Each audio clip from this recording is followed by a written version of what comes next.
política y electoral. Y también ha empezado con síntomas que más o menos eran predecibles, ¿no es cierto? Será la primera pregunta que les vamos a hacer a los invitados. Esta es la primera y ocasión en la que arrancamos tan deficitaria y tristemente, o por el contrario, ya es una casi empedernida tradición el poco entusiasmo que se tiene frente a las elecciones, ¿no? Y lo segundo, pues, es conversar sobre qué cosas, de qué partidos hablamos, qué es un partido hoy día en el Perú. Yo la otra vez lo titulaba Partido por la Mitad, en realidad, básicamente, ¿no es cierto? Estamos con Hugo Neira, nuestro querido y destacado analista, historiador, es director de la Biblioteca Nacional, acaba de publicar un libro que también lo vamos a comentar un ratito, Civilizaciones Comparadas, que en realidad da una idea, o resume finalmente esta universalidad que tiene Hugo Neira, que es alarmante, peligrosísima. Bienvenido, Hugo. Víctor Andrés Ponce, analista político, director del portal El Montonero, que también fastidia la paciencia cada rato, ¿no? Es como corresponde al periodismo. Estamos con Marcos Cifuentes, ya ahora en la versión seria, lo hemos tenido hace poco hablando de cómics, pero es también creador de Útero, que tiene cada vez más influencia y también crea los humores, y Mauricio Zabaleta, autor del libro Coalición de Independientes. Bienvenidos, muchas gracias por estar conmigo y con este programa de amplia audiencia. Entonces, el primer punto de partida es eso, ¿no es cierto?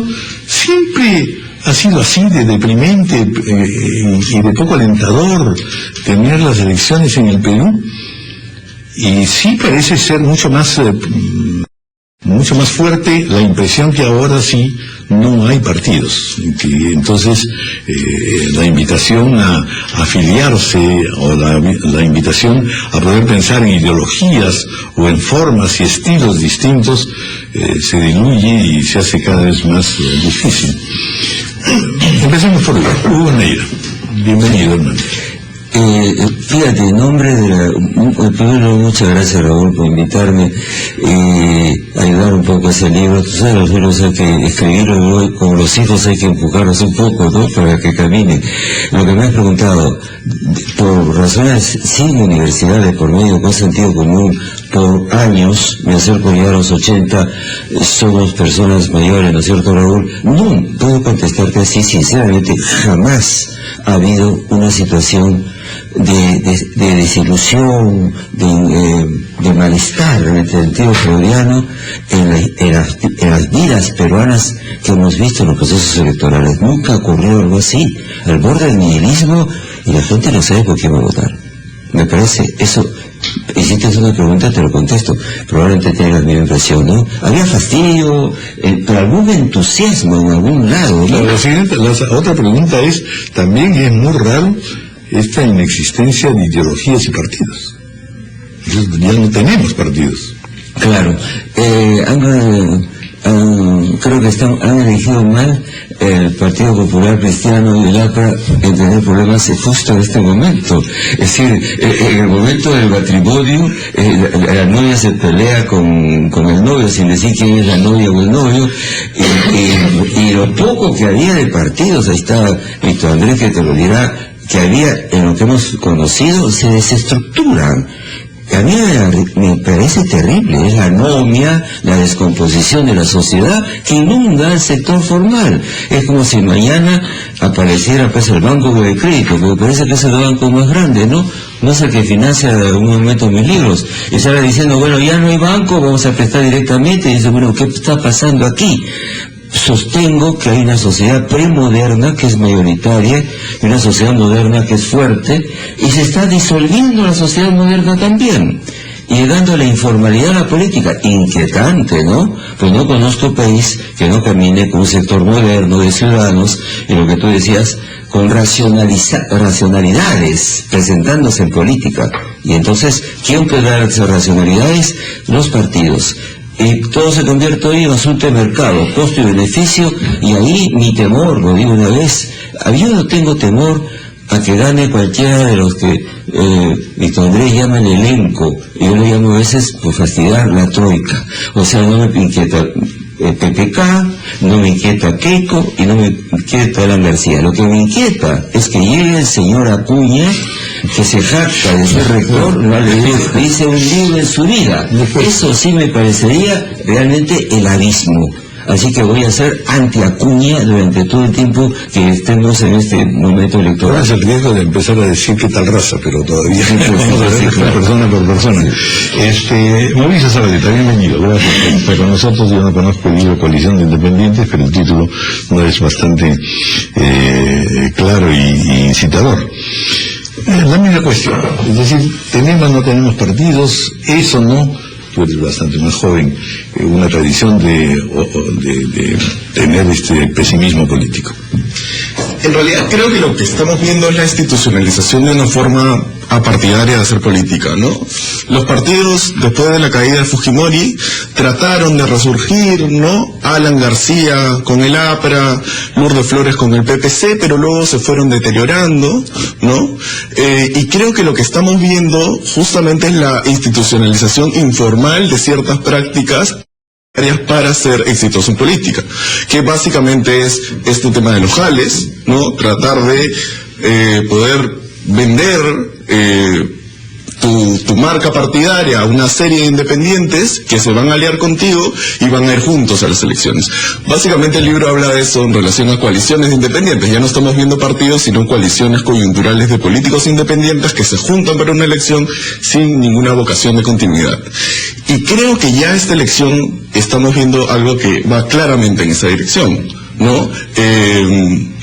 Digamos, la única organización que podría parecerse un partido, aunque todavía es muy pequeño, me parece que es el fujimorismo, ¿no? Pero veamos hacia dónde va. Todavía no sabemos qué es lo que va a pasar con Keiko Fujimori, no sabemos si es que Keiko Fujimori va a poder hacer lo que parece que está intentando buscar, un fujimorismo mucho más amplio, ¿no? Mucho más organizado, ¿no? Acordémonos que Fujimori nunca quiso ser un partido. Sí. Víctor Andrés Ponce, bienvenido también. Gracias, Raúl. Bueno, es evidente que, primero un principio, ¿no? No se puede concebir una democracia sin partidos políticos o sin esa forma de intermediación. Hasta ahora no se ha inventado algo diferente, ¿no? Más o menos es así la democracia, así se organiza la libertad, ¿no? En el Perú lo que sucede es que, por una u otras razones, ha surgido un grupo de personalidades, ¿no? Si los analizamos objetivamente, ¿no? Y son varios, ¿no? No son tres. Creo que ahí también tiene que estar Humala, el propio Toledo, Castañeda. Nos estamos olvidando de la izquierda. Claro, digamos, lo que pasa es que en la izquierda no ha surgido un grupo de una persona que nos permita equipararlos. Entonces, estas personalidades, de una u otra manera, han ido construyendo sistemas de balances y contrabalances en el espacio público que de alguna manera ha suplido a los partidos. Esa es la realidad, ¿ya? La realidad. ¿En qué va a terminar eso? Es una tremenda pregunta para la sociología, la ciencia política. Yo lo que quiero es ponerle una cuota de optimismo. Nunca debemos olvidar que estamos en el tercer proceso electoral sin interrupciones y avanzamos al cuarto. Quiero decirles que desde la fundación republicana en el Perú, el gran sueño republicano fue enraizar las instituciones liberales y democráticas. Nunca podemos hacerlo. La llamada República Aristocrática de Basadre, el profesor acá está para que nos ilustre, hubo 7 procesos sin interrupción, pero no era una república, era de notables, excluía a las masas andinas que no tenían acceso al voto y la propiedad. Bueno, esta democracia, que ya lleva 3 procesos electorales, incluye a los 30 millones de peruanos con voto, con propiedad. Ha derribado esa división entre sociedad criolla y sociedad andina. Algo diferente hay. Y vamos al cuarto proceso electoral sin interrupciones. Y por otro lado, solo 1/5 de la población está en pobreza. Nunca desde la fundación republicana hubo ese nivel de reducción de pobreza en el Perú. Algo ha cambiado. Entonces creo que también hay un espacio para el optimismo en medio de todas las aproximaciones pesimistas que cuestionan las cosas que están funcionando mal. Eso es lo que yo quisiera, aportar como elemento de reflexión, ¿no? Conforme vamos avanzando, se me ocurre que hay dos aspectos. Primero, el tema de la izquierda, que es justamente la federación siempre de independientes que no se ponen de acuerdo. Pero hay otro hecho interesante, y es el término outsider no viene de hoy día. En el Perú, en la política peruana, siempre ha funcionado. Siempre tenemos la esperanza de que surja alguien que tenga, pues, en fin, no sé, milagroso, ¿no es cierto? Y que pueda sacarnos del aprieto. Y algo más, es decir, cada vez que se viene de una dictadura a la democracia, hay más partidos. Cada vez que hay una continuidad democrática tan larga como esta, suele ocurrir que en realidad empiezan a disolverse los partidos, porque de alguna manera lo que va produciéndose es una reconformación política interna, que va a tener su expresión. Por ejemplo, no hay nada más temible hoy día que las redes sociales y que los jóvenes que pierdan la paciencia todo el día, ¿no es cierto? Eso va a tener en algún momento, ya lo tiene en realidad, tiene una expresión, empezando, claro, por el humor. A ver, ¿qué nos puedes comentar en ese sentido, Marcos Cifuentes?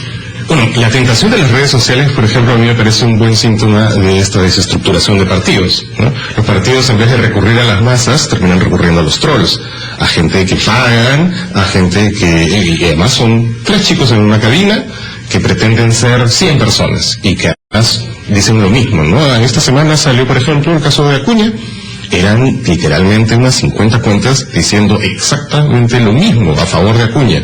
Y luego, claro, el otro lado, ayer se detectó una cuenta comercial, una cuenta de que hace chistes y que los jóvenes siguen un montón, y que había acuñado la expresión Acuña pedófilo, ¿no? Y que terminó siendo la expresión del trending topic, como se dice, es decir, el primer puesto del Perú, ese Acuña pedófilo.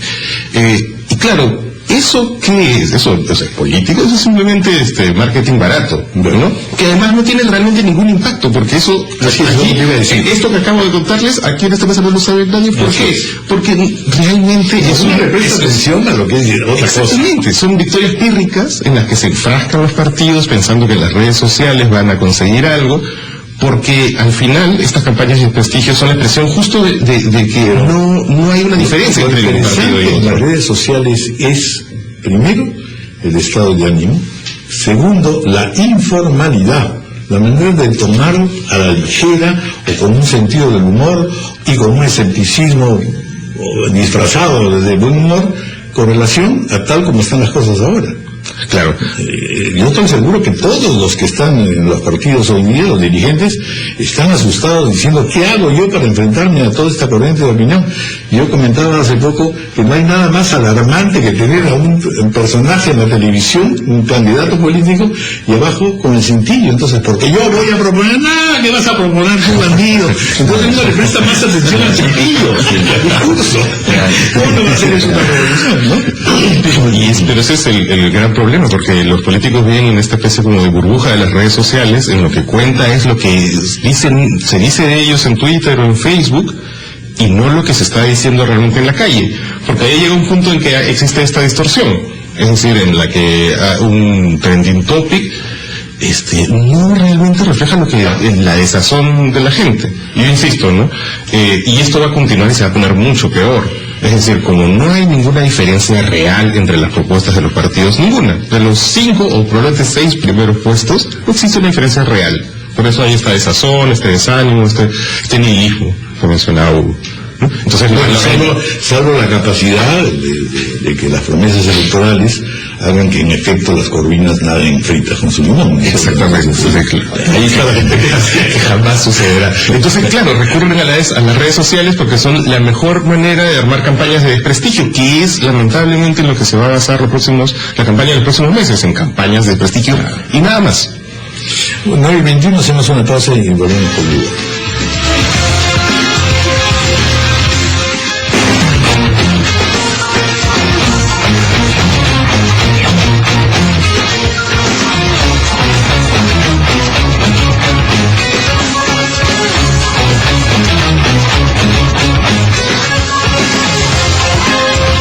Continuamos entonces con situación de los partidos políticos.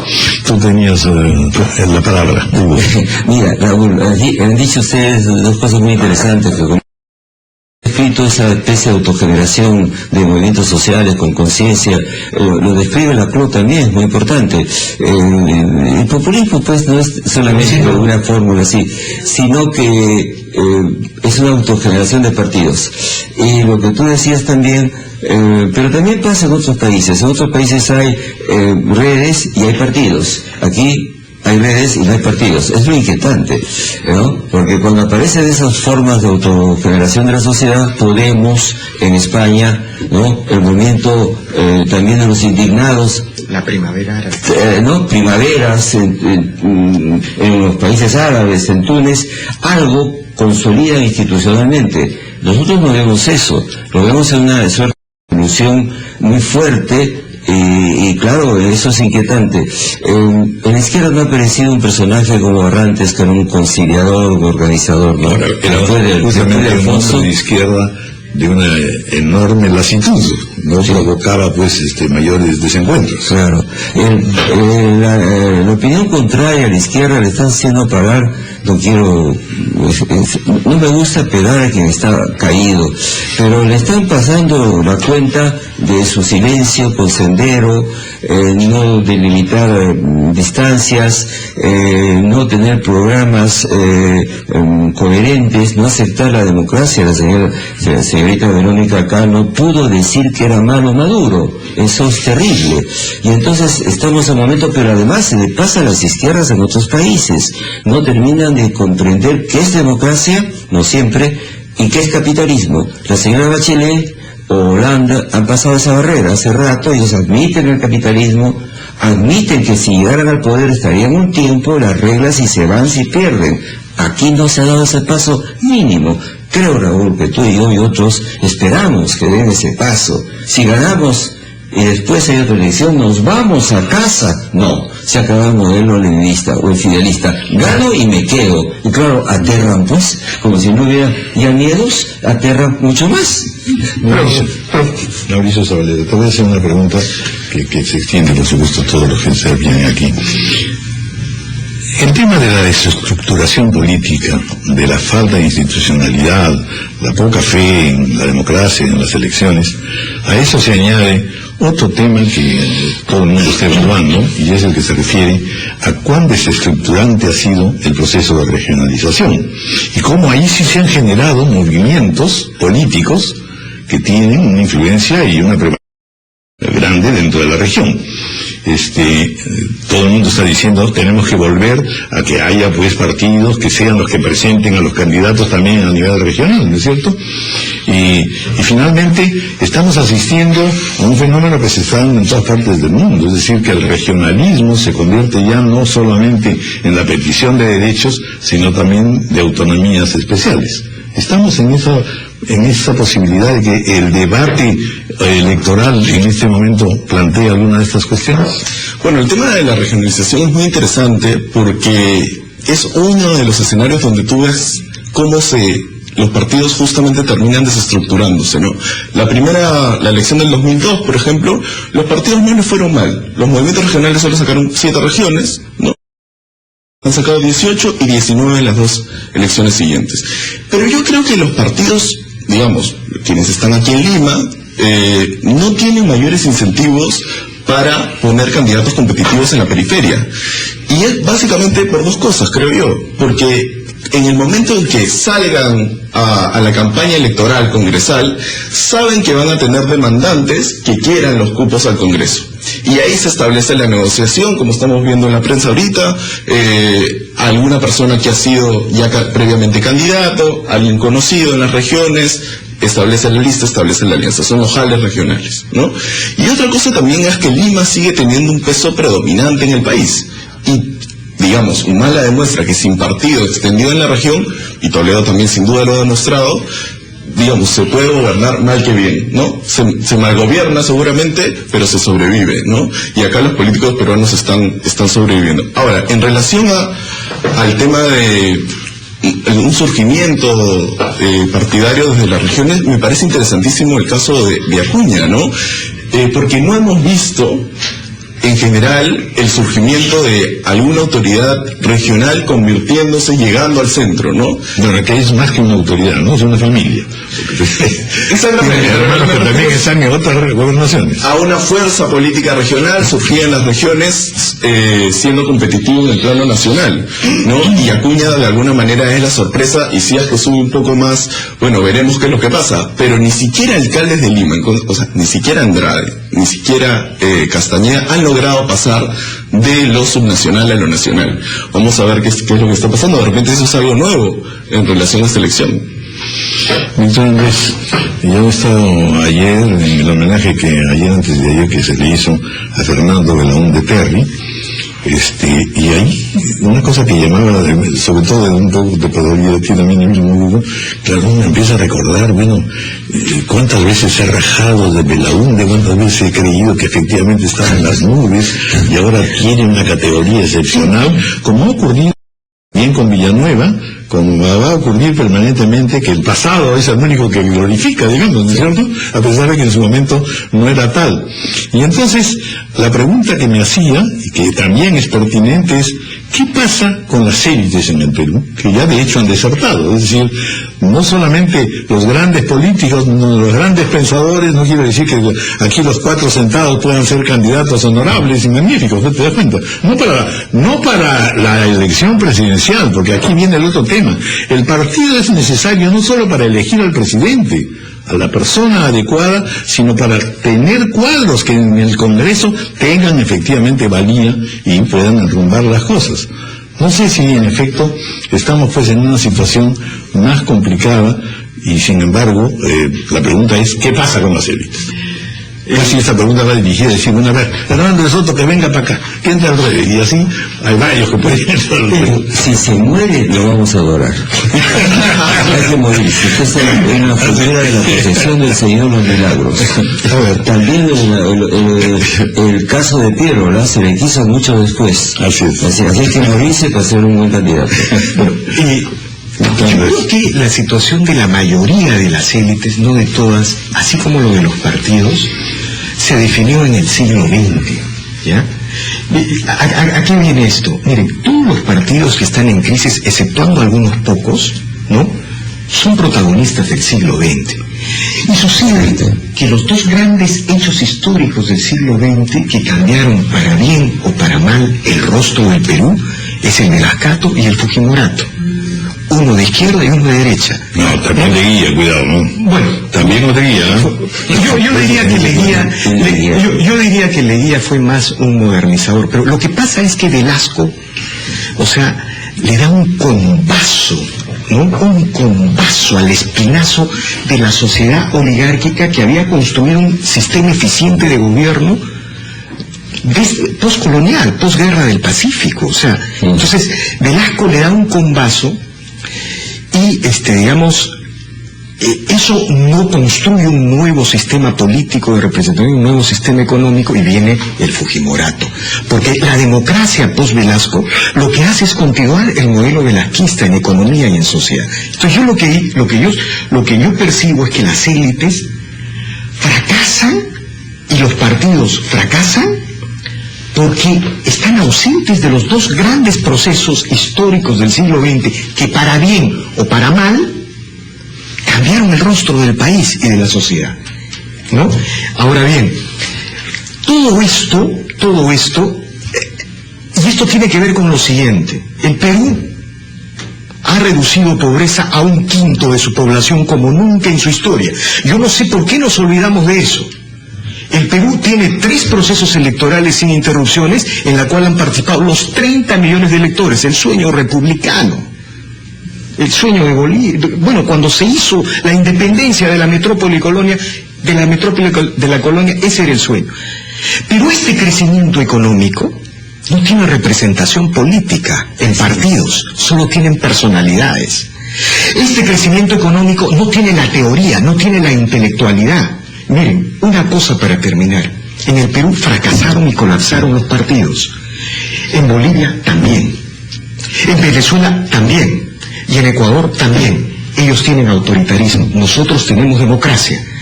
En el Perú fracasaron los partidos.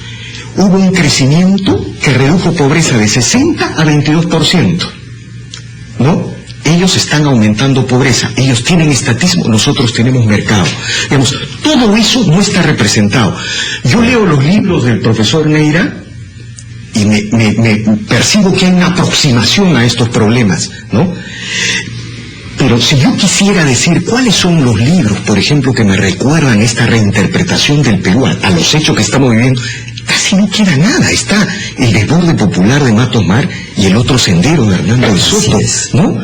Y de ahí no veo más. Pero sin embargo las élites en este país, ¿no?, suelen permanentemente subirse a una campana de cristal y pontificar, y bueno, el resultado es la política y el espacio público que estamos viendo. Otro tema que me parece interesante, Marcos y Fuentes, es justamente el de los medios, ¿no es cierto? El caso que a mí siempre me ha parecido muy interesante es el de Útero, ¿no? Porque, y como Útero, pues hay multitud de manifestaciones de descontento, de humor, una capacidad erosiva, indiscutible, ¿no es cierto? Y entonces uno se pregunta, no solamente son estos, porque hasta los periódicos tradicionales y las formas tradicionales también tienen lo mismo. ¿Cuánto las comunicaciones, los medios de comunicación y los llamados opinólogos, en fin, gente que está presente en los medios, ayudan a imaginar las cosas de una manera un poco más positiva, o al contrario, están ahondando más?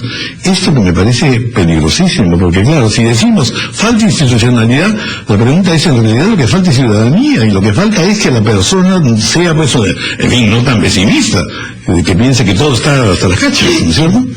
Lo que pasa es que, un poco como para seguir el razonamiento de Víctor Andrés, es cierto que la sociedad post-Velascato era una sociedad organizada de una manera ciertamente velasquista. ¿Qué había pasado lo mismo con el fujimorismo? Cayó el fujimorismo y lo que tenemos ahorita es una sociedad organizada con los valores del fujimorismo. Tanto así que los 5 partidos que están encabezando las encuestas, todos han fujimorizado. Es decir, hay un caudillo, el resto está detrás, hay un sentido común de derecha relativamente conservadora, y no hay ninguna diferencia. Lo paradójico, la gran paradoja es que el único partido que se quiere desfujimorizar es el fujimorismo.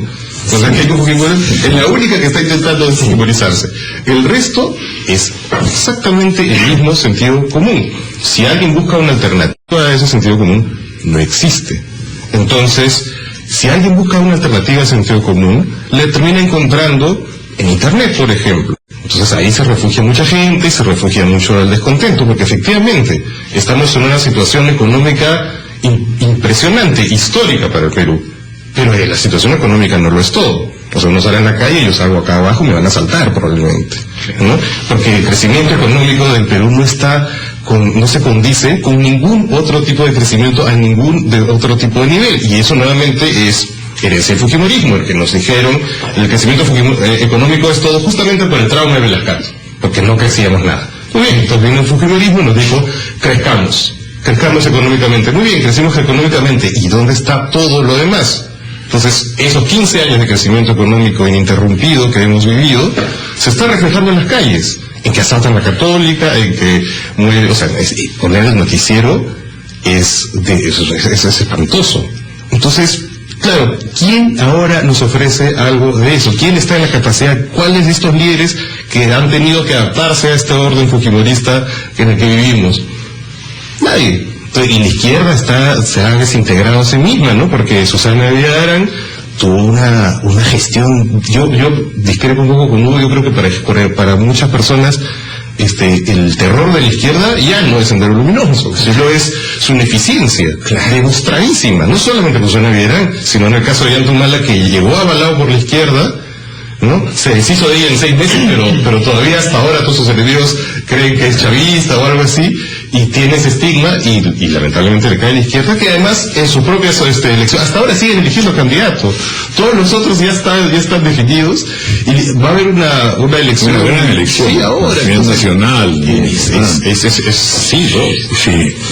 Hay un asunto que tiene que ver con lo que se viene remarcando,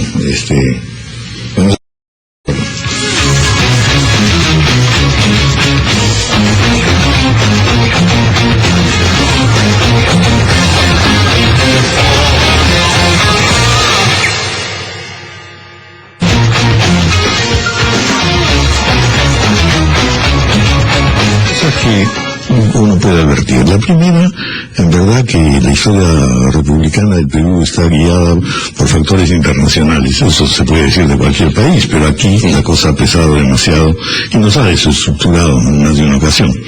Eso es lo primero. Y lo segundo, en definitiva, los partidos no suelen representar la diversidad sociológica del Perú, ¿no es cierto? Aquí los civilistas se sentían pitucos, los otros se sentían, la izquierda se siente ultraizquierda, entonces tiene a blanco y a nada más que blanco, digamos, en un momento dado. Y en el fondo, estamos en un país en el que lo único que funciona es cuando tú representas a el Perú diverso. Ese es el caso de la gastronomía, parece mentira, un tema que es curiosísimo, porque en realidad la única cosa que nos identifica, yo soy culpable en buena medida del tema, es la cocina. No puede ser, pues tampoco, ¿no es cierto? Por mucho que sea una maravilla. ¿Cómo es posible que en política y en pensamiento y en libros, que hay multitudes de estudios en ese sentido?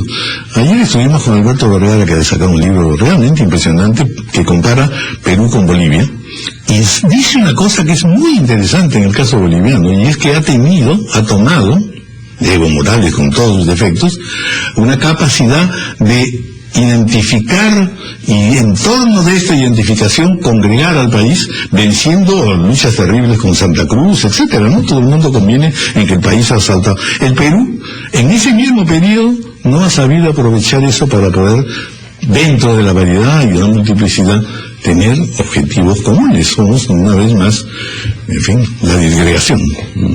Me hubiera gustado escucharlo, Alberto, le tengo una gran simpatía y está haciendo una bella carrera. Ahora, te voy a decir, te contesto eso y también hablo un poquito de mi libro y claro, también el aviso comercial que el editor me pide. Raúl, amigos, es una deliciosa conversación y que no tenemos proyección política necesariamente para pensar esto. No necesariamente. No necesariamente. Ahora bien, fíjate, voy a decir una cosa. La historia intelectual del Perú, aquí están fallando los intelectuales y los universitarios también, revela lo siguiente: hay ciclos extraordinarios de crecimiento económico y la clase dirigente no los percibe. Uno de esos casos fue en 1930. Creció la economía del país, fue realmente el boom económico acá en el Perú. Se murió el Partido Demócrata, gobernó el Partido Civil, y el leísmo, que fue lo que fue, una variante, y no se dieron cuenta, para decirlo así rápidamente, de fenómenos sociales que estaban debajo en el subsuelo, ¿no? Es decir, campesinos que se rebelaban a Zángaro, obreros anarcosindicalistas, clase media descontenta, y eso se dio cuenta allá La Torre y Mariátegui, y formaron partidos que rompieron el sistema por completo. Del 30 al 60 o 70 la élite se volvió a descuidar. No vio que nacía un movimiento de fastidio, de molestia, que iba a recuperar un poco el velasquismo, y después las izquierdas, después de Velasco, ¿no? Que era básicamente el Ande, ¿no es cierto? Y de nuevo no percibieron que los campesinos ya no eran los indios del pasado, que han entrado al mercado porque tienen propiedad. Esa es la herencia del velasquismo, que no ha habido partido velasquismo, y se ha formado otra sociedad que no es interpretada por los políticos, lo cual es asombroso, porque debe tener antenas, ni tampoco, mi querido Raúl, por las universidades, salvo casos muy excepcionales, Martín Tanaka, Alberto, habló de intelectuales que escriben libros, no le pidas eso a Acuña, ¿no? Entonces, por favor, entonces es como pedirle a un musulmán que vaya a misa, no. Entonces, ese sector intelectual está invadido también por las ideologías, que son, como había dicho Bogelfin, un filósofo alemán, son las religiones intolerantes de nuestro tiempo. Y entonces no está jugando la inteligencia el papel que debe jugar. ¿Cuál es? No ser político es incompatible. Ser político es incompatible con la cátedra. A la cátedra debemos ir con un sentido objetivo y guardamos en el bolsillo nuestras propias pasiones. Y entonces, en vez de tener una universidad que sea crítica, que sea libre, está también sectarizada y politizada. Y eso es muy grave. entonces no se forma la conciencia y la objetividad que nos necesitamos, porque es una sociedad muy compleja.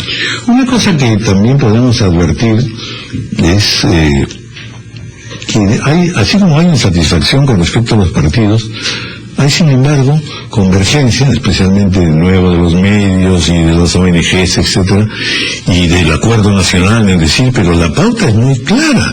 Nosotros sabemos qué cosas son las que deben ser atendidas, y es más, preguntémosles a los candidatos así, sentados aquí en el juicio casi popular, de decir, a ver, ¿qué va a hacer usted en materia económica? ¿Qué va a hacer esto otro? Sabiendo, en la práctica, que en realidad en un proceso eleccionario nadie se confiesa.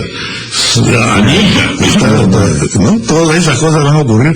Mira lo que ha pasado en Argentina con Macri, ¿no es cierto? Que es una cosa patética, porque en realidad entra una nueva etapa, pero condicionado con un Congreso hasta las cachas. Y eso es porque no hay fuerza de partidos. Igual le ha pasado al señor Humala, y es probable que pase con el próximo gobierno, si es que nos centramos qué cosas son las que debieran no decirse, sino fundamentalmente ser materia de exposición, más que programática o publicitaria, de saber que los partidos están incorporando nuevos elementos de contenidos. ¿Qué dices tú, Marcos Cifuentes? Lo que pasa es que los partidos antes se basaban en masas, y las masas ahora no existen, y en algo muy concreto, ¿no? Antes a las 10 de la noche habían 4 canales de televisión, y los 4 canales de televisión pasaban las noticias, y las noticias eran más o menos las mismas, y habían los partidos, y la gente se enteraba más o menos de lo mismo. Ahora tienes 700 canales de cable y millones y trillones de páginas web a las que puedes acceder. Cada uno tiene su celular, ni siquiera las familias, ¿no? Ya, ¿qué familia se reúne alrededor de la televisión? ¿No? Probablemente para ver Netflix, nada más. Y cada uno tiene su celular. Y entonces hay chicos y mira, no solamente chicos, porque no quiero estigmatizar. O sea, si yo quisiera perfectamente dedicarme a ver solo series de televisión y desconectarme para siempre de la política en este país, lo puedo hacer. Antes no se podía hacer. Y no solamente culpa de la tecnología, sino también que muchos medios, RPP a mí me parece que es una excepción, no solamente por el espacio, sino por todos los proyectos que tiene, pero la mayoría de medios ha renunciado a eso. Entonces lo que pasa es, básicamente, entretenimiento, el 99% de su programación. De la política en la tele está arrimada el domingo a la noche, ¿no? Y no hay espacio para el debate. Hay espacio para las noticias, es decir, para la noticia de asaltaron a ese señor, o este otro político insultó a este otro político. Pero no hay un espacio como este. Y la gente, poco a poco, como se va desacostumbrando, se va pensando, nuevamente, regresamos a lo mismo, todos los políticos son iguales, están proponiendo básicamente lo mismo. Entonces, lo único que diferencia uno de otro es el chisme, es decir, que la política adquiera las reglas de la farándula. Chisme, es lo que yo decía también, que es la profesionalización del insulto, del agravio. Claro, y la campaña de desprestigio. Tú me dices, a mí ladrón, tú eres 1000 veces más ladrón. Sí, pues. Que yo soy un mujeriego que he hecho lo que he hecho. Ay, tú, que no has hecho lo mismo. ¿Y cuál es la diferencia, a nivel de estructura de discurso, entre eso y los que salen en amor, amor, amor? Ninguna, absolutamente ninguna. Son las mismas reglas exactas. Y los medios también tenemos una responsabilidad de eso. La telenovela. No, pero la muestra más clara me parece que es el Congreso, ¿no? Digamos, ¿cuáles son las cosas que los enemistan a los congresistas entre sí? No, digamos, en términos ideológicos o de programa, ¿qué es lo que se debe hacer con el país? Lo que hemos visto ha sido 4 años en los que la gente se ha peleado sobre chismes de amor, amor, amor, básicamente. Choli Boy, es la victoria, Choli Boy. Bueno, pero volvamos a lo mismo, es decir, ¿qué contenidos son? Ya no solo los de los medios, sino sobre todo los que la propia ciudadanía exige. En este momento, en realidad, todos los medios están preguntándole a la gente qué deben decir los políticos. Entonces ya es un lugar común, ¿no es cierto? ¿Qué deben decir? Por lo pronto, ¿qué debe usted preocuparse? ¿Qué individuo es este? Entonces entramos de nuevo a la biografía, es decir, lo que tenemos es que escapar de hacer cosas que llaman mucho la atención, pero no construyen ni ciudadanía, ni posibilidades de apertura, de visión, de proyecto en las próximas elecciones. supuesto, y creo que justamente en relación a lo que decía Marco, ¿no? La política está tan personalizada que lo que está primando es en realidad cómo se van a diferenciar en torno a características meramente personales, y ahí va la dinámica del agravio, pero yo no veo tampoco cuáles serían los espacios donde los candidatos o sus equipos vengan a dialogar sobre seguridad ciudadana, sobre reforma de la salud, sobre educación, por ejemplo, ¿no? No hay casi espacios, ¿no? Porque aparte de por ejemplo, no todos estamos centrados básicamente en relación a las acusaciones anteriores del candidato, cosas que son importantes sin duda, pero no puede ser que solamente sea eso, ¿no? A ver, ¿tú cómo ves la cosa, Víctor Andrés? Especialmente a partir de tu experiencia también en el portal, ¿no? No, mire, lo que sucede en el Perú es que hay una explosión de la media. En la era digital es una sociedad abierta. Karl Popper no habló de la sociedad abierta con era digital, ¿no? Más o menos lo que pasa en el Perú es sociedad abierta con era digital, ¿no? Es decir, es una especie de Big Bang de información. Bueno, ahí hay un tema para un sociólogo. Yo creo que la sociedad abierta es más abierta con la era digital. Ya no funcionan las coaliciones de poder mediáticos, económicos, políticos. Todo se fractura, todo se fragmenta, ¿no? El poder se fragmenta de una manera impresionante. Y eso está funcionando en el Perú, creo yo. Nosotros, en la experiencia de nuestro portal, por ejemplo, empezamos a tener algún tipo de experiencia que podría revelar alguna tendencia. Miren, estamos conversando con dos candidatos de los más importantes porque quieren darnos una entrevista, ¿no? Ya lo hicimos con García, ¿no? Porque muchas veces sienten que cuando van a la señal abierta no pueden hablar de programas y de ideas, y buscan que Internet o la web rebote en los canales de señal abierta, ¿no? Entonces, si bien es cierto, hay un mundo para el pesimismo, digamos, esta explosión de las redes, esta sociedad abierta que es más abierta, va a traer un nivel de competencia en otro sentido, creo yo, ¿no? En otro sentido. Además, hay que eso, los propios, cuando vean que hay un universo en el mundo digital, ¿no? Que se contrapone al otro universo, va a haber una especie de trasvase, un nivel de competencia, un nivel de emulación, ¿no? Y creo que en la medida en que en el Perú se consolide una clase media más culta, más instruida, ese proceso va a ser mucho más rápido, más veloz. Pero va a pasar un tiempo hasta eso. Sí, pero mira, digamos, 5 años. Tú puedes ser optimista si es que sigues teniendo la democracia, si es que sigues creciendo económicamente. Por ejemplo, yo estoy absolutamente de acuerdo con todo lo que tú has dicho, sino que yo a todo lo que tú has dicho yo le llamo falta de Estado, ¿no? En el Perú no hay Estado, ¿no es cierto? No hay mercados, hay libertad, pero digamos el Estado como tal está ausente, no existe, ¿no? El Estado del siglo XX fue destruido a combazos por el Fujimorato, hizo por el Estado empresario, ¿no? Pero no ha surgido un nuevo Estado. Entonces lo que son hay islas de eficiencia estatal, y lo que estamos viviendo en el Perú es una democracia, libertad absoluta, sociedad abierta. Nuestros estándares de libertad de prensa creo que son superiores a muchos países, ¿ya? ¿No? Crecimiento económico, explosión digital, Big Bang digital, ¿no? Sin Estado y sin referentes intelectuales. Porque como dice el profesor Neira, los intelectuales en el Perú son teólogos, ¿no? Son teólogos en vez de ser en general están más inclinados a la teología. Pero tampoco hay sociedad fuerte, ¿no? No hay una sociedad civil organizada o que ponga temas en agenda, que se movilice por cosas.